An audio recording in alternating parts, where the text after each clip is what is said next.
Children, here we are going to do exercise 12.2, right?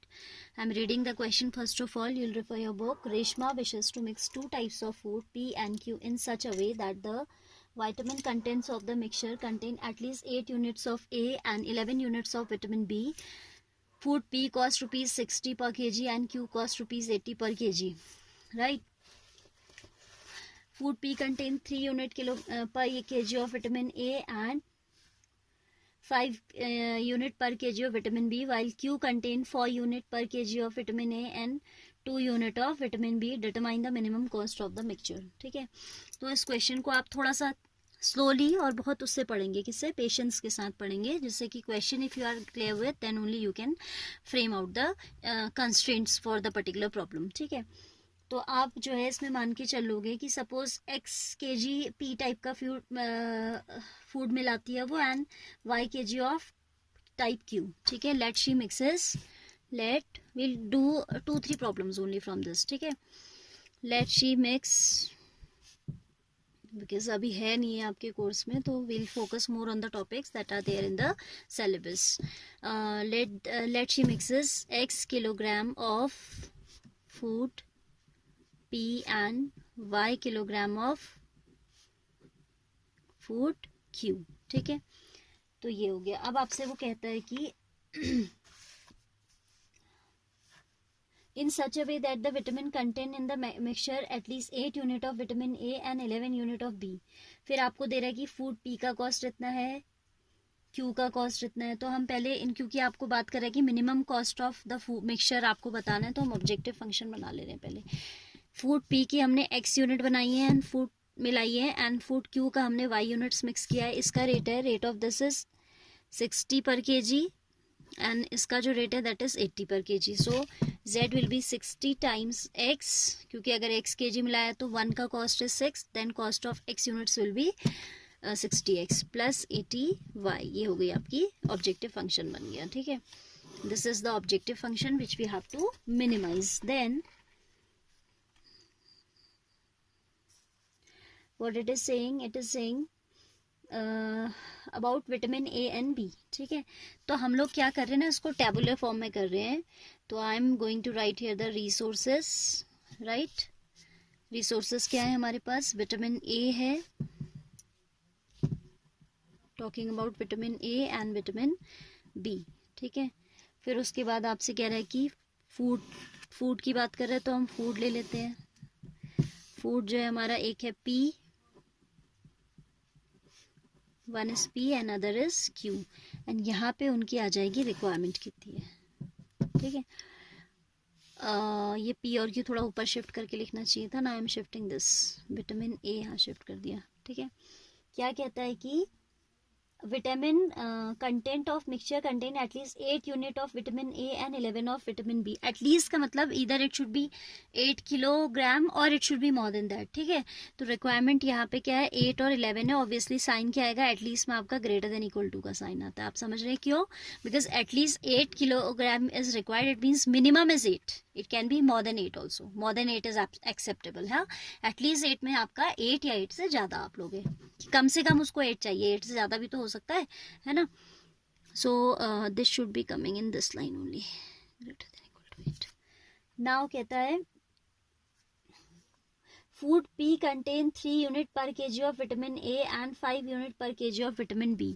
Food P में 3 unit per kg है vitamin A and 5 unit per kg vitamin B. Similarly in food Q, 4 kg of vitamin A, 4 unit per kg of vitamin A and 2 units per kg of vitamin B.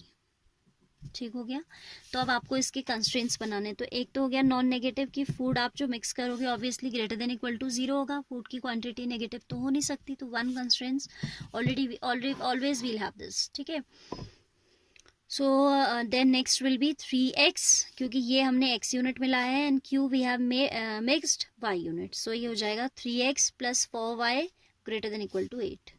3x plus 4y greater than equal to 8. Next constraint will be 5x plus 2y greater than equal to 11. ठीक है, ये हमने क्या बना दिए हैं, constraints बना दिए हैं. अब आप इसको खुद से प्लॉट कर सकते हैं. Right, see the graph of one question we are doing. Scale लेने की तो ज़रूरत नहीं है हमें क्योंकि सिंपल है values. This is converting the inequalities into equality. We'll have for y is equal to 8, or I can say x by 8 by 3 plus y by 8 by 4 that is 2 is equal to 1. ठीक है. और दूसरी equation से आ जाएगा 5x plus 2y is equal to 11, या हम कह सकते हैं x upon 11 by 5 plus y upon 11 by 2 is equal to 1.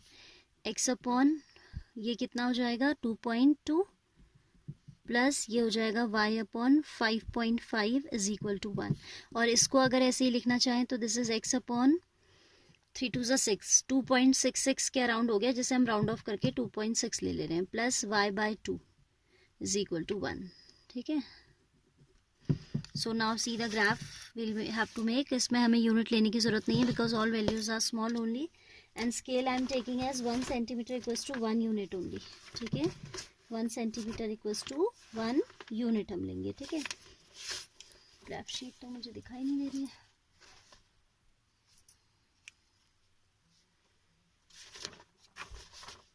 This only we can use. ठीक है. क्या कहता है, first quadrant only we require, you will use only pencil. ठीक है.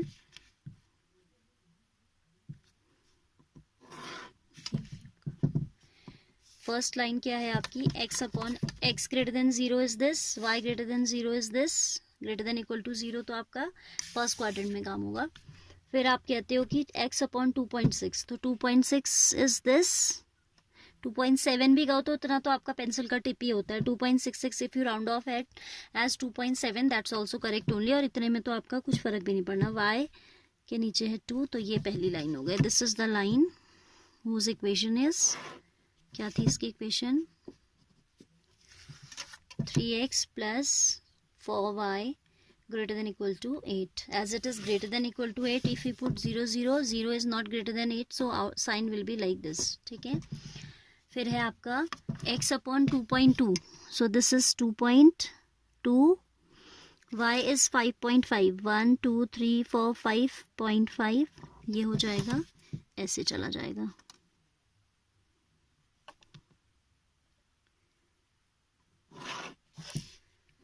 ठीक है. एंड क्योंकि इसमें भी आपका साइन है ग्रेटर देन, तो इससे भी आपका बाहर की ओर है. राइट.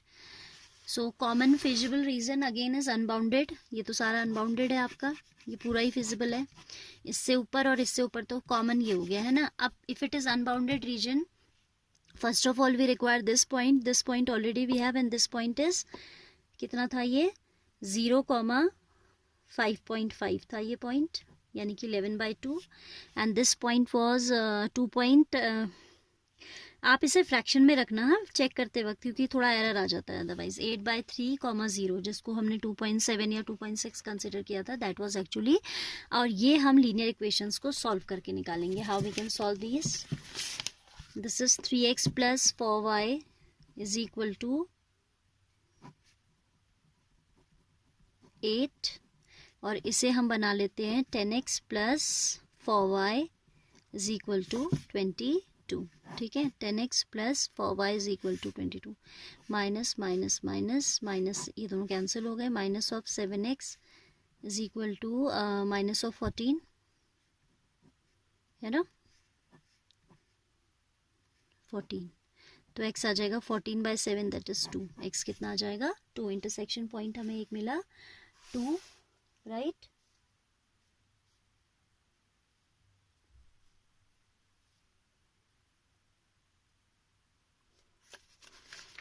एंड दूसरा हमें मिल जाएगा, x की वैल्यू कहीं रख देते हैं. Suppose we put in this only, from this equation only, 3x plus 4y is equal to 8.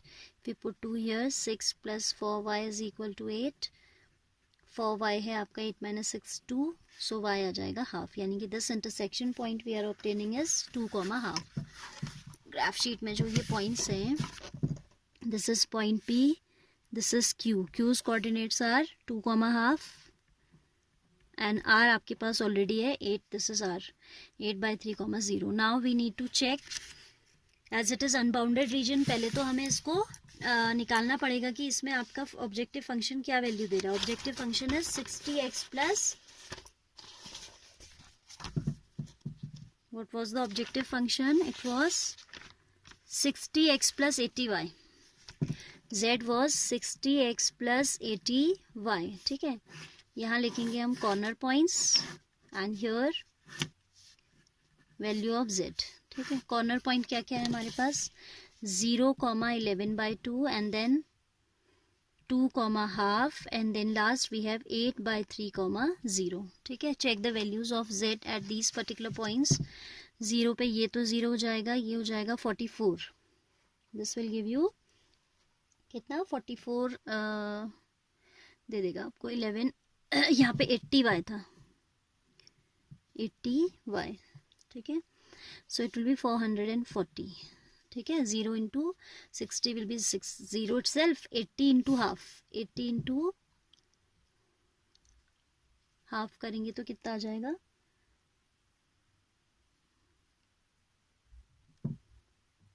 440 क्यों लिख दिया मैंने?